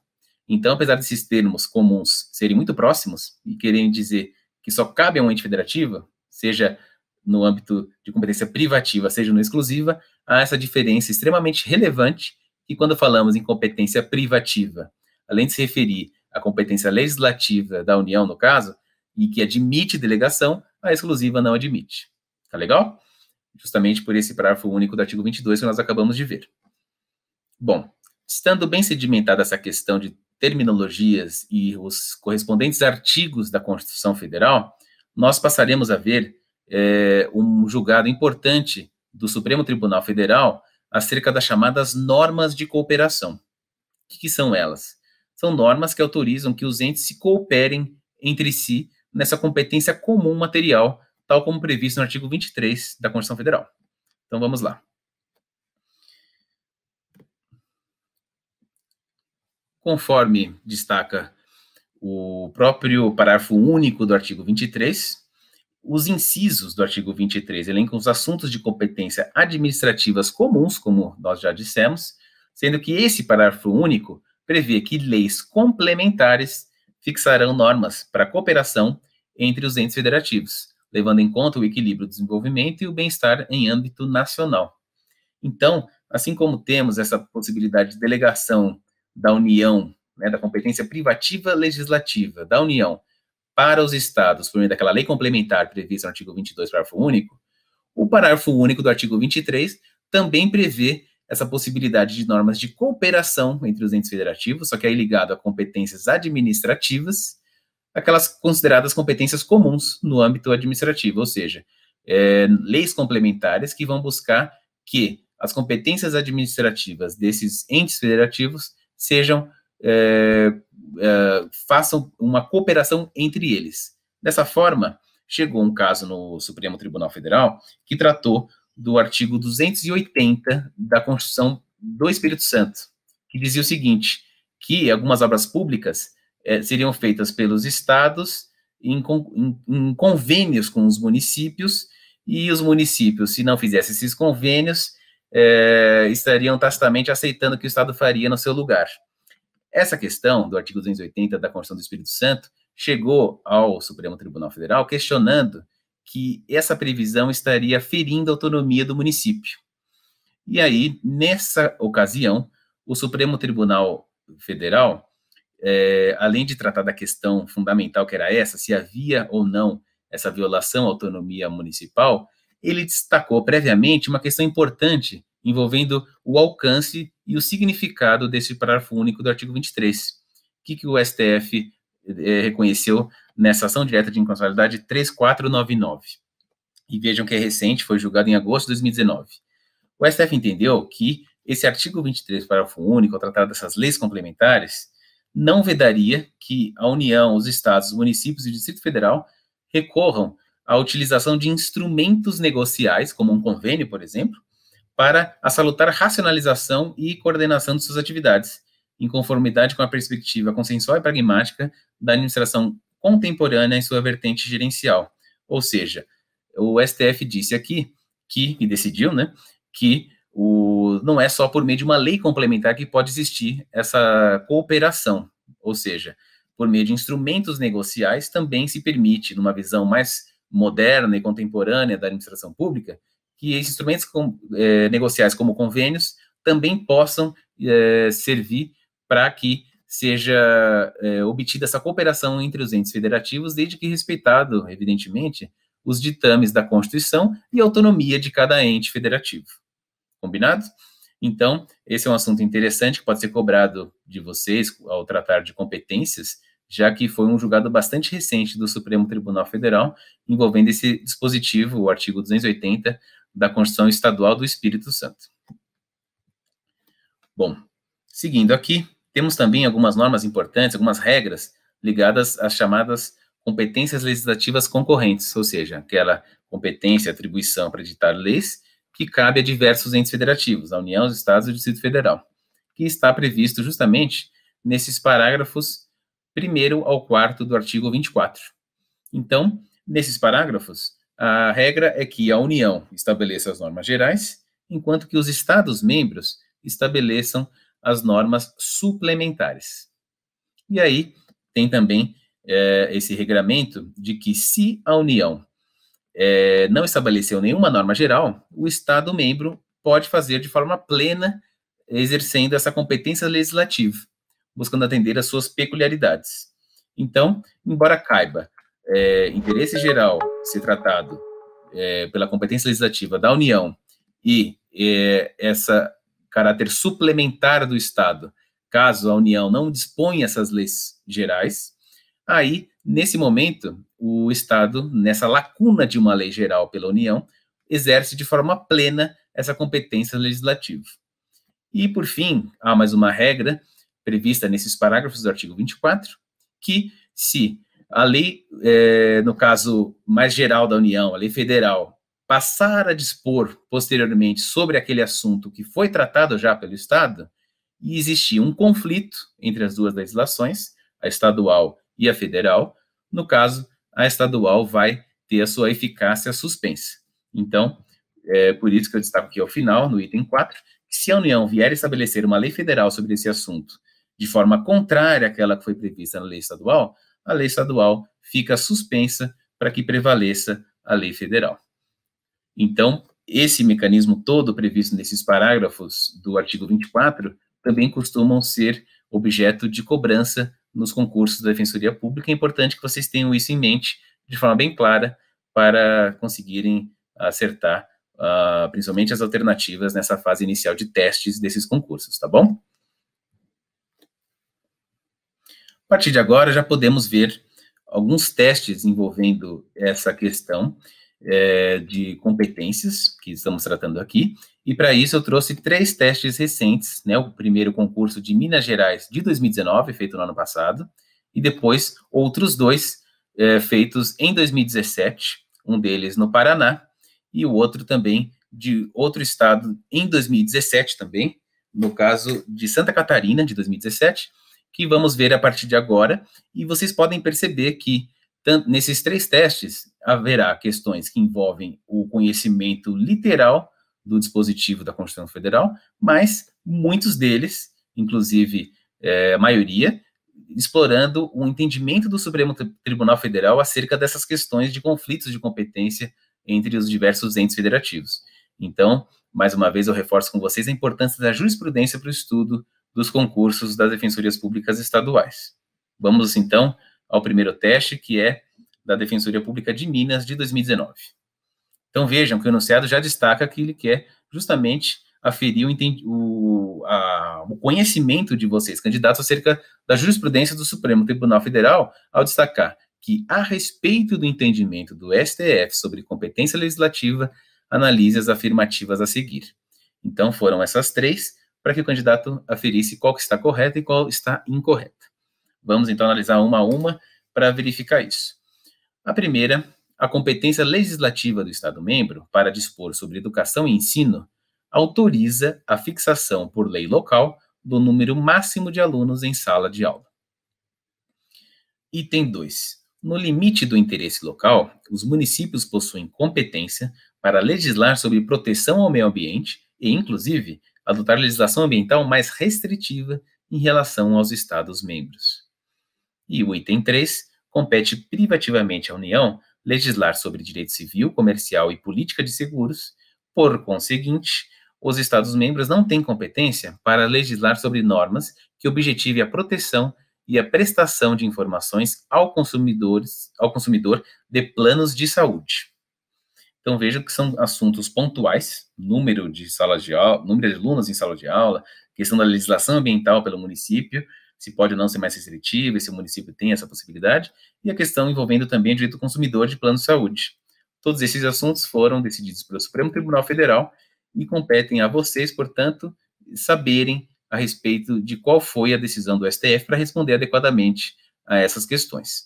Então, vamos uma a uma para verificar de onde que o examinador buscou esses julgados para que vocês consigam captar exatamente qual foi a conclusão desses julgados pelo Supremo Tribunal Federal e quais alternativas estão ou não corretas. Bom, as corretas foram as duas primeiras, como está destacado aqui em negrito, né? A competência legislativa do Estado-membro para dispor sobre educação e ensino autoriza a fixação por lei local do número máximo de alunos em sala de aula. No caso, foi essa ação direta de inconstitucionalidade julgada em 2015, a ADI 4060, que tratava da lei de Santa Catarina, justamente nesse sentido, que foi considerada constitucional, pois tratava de competência legislativa concorrente da União dos Estados, conforme o artigo 24, inciso 9, que diz justamente que compete à União e aos Estados a questão envolvendo a competência legislativa ligada ao ensino. Portanto, foi entendido como constitucional, justamente por meio dessa ação direta de inconstitucionalidade. O segundo ponto aqui também foi julgado pelo recurso extraordinário 586224, em 2015 também, envolvendo essa questão do município, no qual o Supremo Tribunal Federal, em repercussão geral, reconheceu que o município é competente para legislar sobre meio ambiente com a União e o Estado, no limite de seu interesse local e desde que tal regramento seja harmônico com a disciplina estabelecida pelos demais entes federativos, conforme o artigo 24, inciso 6º, e o artigo 30, incisos 1 e 2, da Constituição da República Federativa do Brasil. Então, nesse momento, o STF decidiu também em 2015, vejam que são dois assuntos decididos em 2015 e estão sendo cobrados no concurso de 2019, ou seja, vocês têm que estar atentos sempre a esse informativo e acompanhar, porque foi cobrado julgados de 4 anos atrás, que não deixa de ser recente, mas já passou um certo tempo, sobre assuntos importantes envolvendo a competência legislativa dos entes federativos.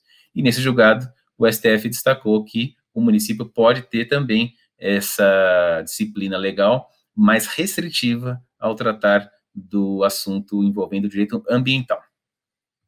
Por fim, um assunto mais recente, cobrado em 2018, quer dizer, julgado em 2018 pelo STF, nessa ação direta de inconstitucionalidade 4512, tratava justamente dessa competência que seria privativa da União para legislar sobre direito civil, comercial e política de seguros, e por conseguinte os Estados-membros não têm, dizia o enunciado, competência para legislar normas de proteção ao consumidor de plano de saúde. E no caso, o STF julgou ao contrário, dizendo que os Estados têm sim essa competência legislativa concorrente com a União, acerca de produção e consumo, conforme o artigo 24, inciso 5. No caso, foi uma lei bastante relevante de um Estado-membro que dizia o seguinte, que os planos de saúde seriam obrigados a fornecer por escrito ao consumidor quando houvesse uma negativa de plano de saúde. Essa recusa, por exemplo, do plano de saúde não poderia ser feita por telefone ou de forma oral, tinha que ser sempre fornecida de forma escrita. Esse assunto chegou ao STF e foi decidido, portanto, que o Estado tem, sim, essa competência legislativa para disciplinar sobre essa proteção ao consumidor de plano de saúde. Esse assunto, como eu disse, é mais recente, 2018, e foi cobrado em 2019.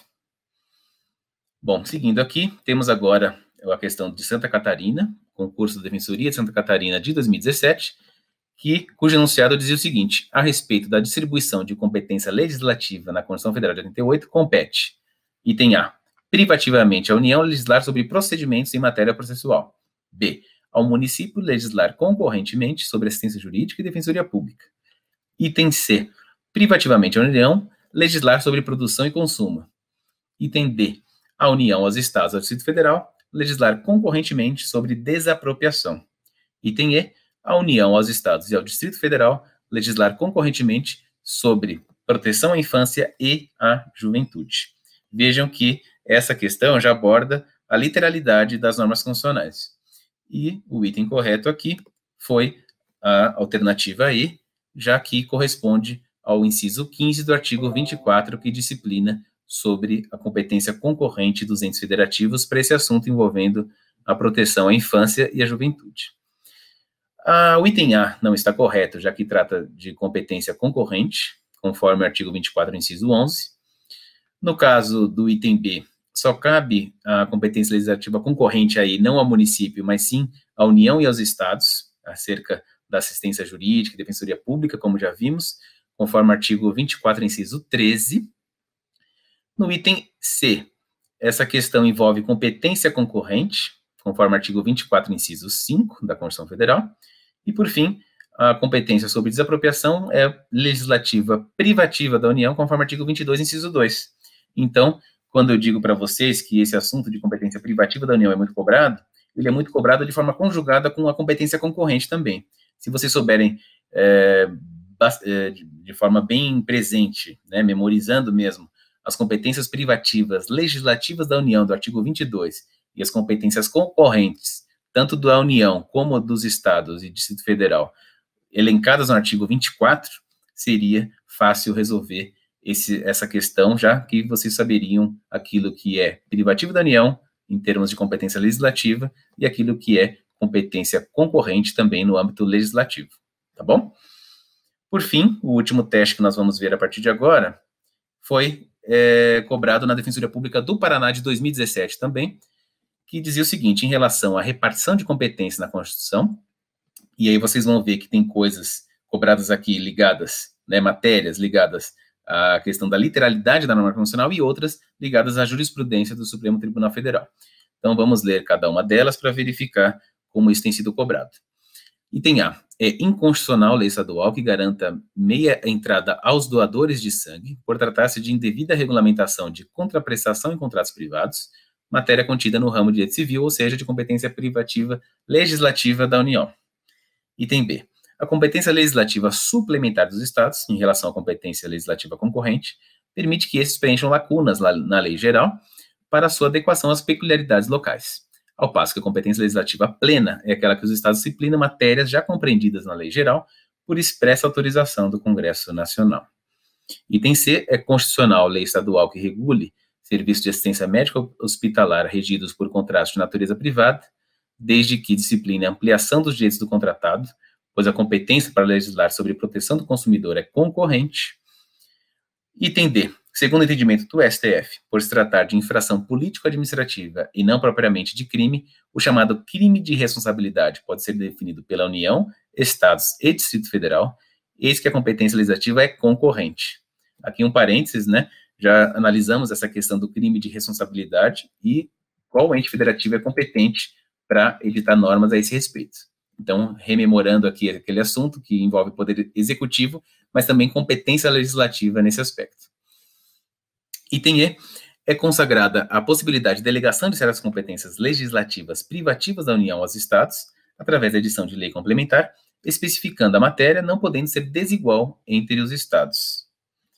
Bom, de acordo com o que vocês possam identificar aqui, o item correto foi a alternativa E, que consagra a possibilidade de delegação de certas competências legislativas privativas da União aos Estados, como vimos, né, por meio de lei complementar, que é justamente a previsão expressa no artigo 22, parágrafo único da Constituição Federal.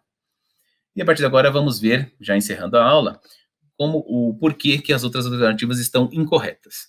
Então, quando se diz nesse item A que é inconstitucional essa lei estadual que garanta a meia entrada aos doadores de sangue, o STF, no caso, entendeu em 2006, vejam há quanto tempo isso foi decidido e ainda cobrado no concurso da Defensoria de 2017, mais de 10 anos depois, o STF decidiu que é constitucional, já que envolve a competência legislativa concorrente sobre direito econômico, conforme a ação direta de inconstitucionalidade 3512, julgada em 2006. O item B, quando diz que, a respeito da competência suplementar do Estado, determina que, ao final, né, depois do ponto e vírgula aqui, a segunda parte dessa alternativa B, ao passo que a competência legislativa plena é aquela que os Estados disciplinam matérias já compreendidas na lei geral, na verdade, justamente na lacuna de lei federal, conforme o artigo 24, parágrafo 3º da Constituição Federal, ou seja, a competência plena do Estado nessa hipótese de competência concorrente legislativa é justamente quando não há a lei geral fixada pela União. Então, é aí que está o erro e equívoco dessa alternativa. No item C, quando se coloca que é constitucional essa lei que regula serviços de assistência médica hospitalar, na verdade, essa lei foi considerada inconstitucional, porque a competência seria privativa da União para legislar sobre direito civil, comercial e políticas de seguro, conforme expressamente preceitua o artigo 22, inciso 1, e também o inciso 7º, conforme julgado em 2006 e em 2005 por meio dessas duas ações diretas de inconstitucionalidade que eu coloco aqui entre parênteses para vocês consultarem acerca dessa questão, tá bom? E por fim, o item D, conforme eu já havia alertado aqui para vocês que tratamos isso na aula a respeito das atribuições do Poder Executivo, quando tratamos o crime de responsabilidade e a responsabilidade do chefe do Poder Executivo, só compete à União a definição desses crimes de responsabilidade, estabelecimento das normas e processo e julgamento, já que o artigo 22, inciso 1, e o artigo 85, parágrafo único da Constituição Federal determinam que essa competência seria uma competência legislativa privativa da União, conforme a própria súmula vinculante 46 do STF, e que virou vinculante e era a anterior súmula 722 do STF também, determinou justamente a respeito desse sentido, né, que só a União compete, e isso tem sido cobrado nas provas. Fiquem atentos com essa questão também envolvendo a competência da União para esses crimes de responsabilidade, competência legislativa. Bom, encerro aqui todas as aulas a respeito do concurso da Defensoria Pública de 2020, que me coube na disciplina de Direito Constitucional. Foi um prazer passar todo esse conhecimento para vocês enquanto defensor, enquanto examinador desses concursos. Desejo uma boa sorte a todos, bons estudos e continuem firmes nesse propósito, que o concurso da Defensoria e o cargo da Defensoria Pública é uma atividade extremamente prazerosa, que vale muito a pena, preenche muito o meu dia a dia, o propósito de vida, e nós conseguimos colaborar para a salvaguarda de direitos fundamentais extremamente importantes para as pessoas carentes. Então, sigam firme nisso, que eu tenho certeza que assim que vocês obtiverem êxito nesse concurso, vocês serão muito felizes ao trabalhar na Defensoria Pública. Então, contem comigo, e qualquer coisa que eu possa ajudá-los, estou à disposição de todos vocês. Um grande abraço e até a próxima.